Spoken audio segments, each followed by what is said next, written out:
یو طرف ته وګورو اکسیډنټونه دي، مرګونه دي، مشکلات دي، بل طرف ته وګورو ټرکونو والا خپل لوډ هم نه کموي. په دې وجه باندې موږ د دې ویډیو شروعات وکړو چې موږ تاسو ته وښیو چې دا وګورئ په لوډ ټرکونو باندې ورټیکونه او وړو ګاډو ته چې دی نه لار نه ورکول.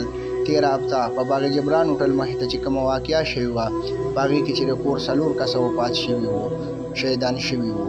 په هغې کې یو پلار، یو مور، 2 بچي په غونډ کور تباه شوي وو. راځئ ملګرو نن زموږ سره په دې ویډیو کې دا ویډیو زموږ سره شیر کړئ، په دې کې زموږ سره اتفاق وکړئ. زموږ د بونیر ډي سي صاحب ته، زموږ د بونیر ډي پي او صاحب ته دا ریکویسټ دی، دا درخواست دی چې د دې خلاف دې سختو نه سخته کاروایي وکړی شي. کوم ټرک والا، کوم ډرایور چې د حکومت په خبره باندې عمل نه کوي، دغه خلاف دې سختو نه سخته کاروایي وکړی شي. په پارچه باندې نه کېږي چې نن 1500 ورکا، سبا 1000 ورکا، بله ورځ 2000 ورکا. د هغې پارچې په وجه دې لوډ ښه سیوا راوچت کړي چې موږ پکې حکومت له دغه پارچه هم وښکو. دې له دې داسې یو قانون جوړ کړی شي، کوم سړی چې لوډ سیوا راوړي د هغه خلاف په ټولو نه سخته کاروایي کېږي، لوډ ګاډې به ورله بندېږي. نو دوی به ایله بیا په سړیتوب باندې پوه شي. زموږ ویډیو در سره مخکې شیر کړئ، زموږ چینل در سره سبسکرایب کړئ. ډېره مننه.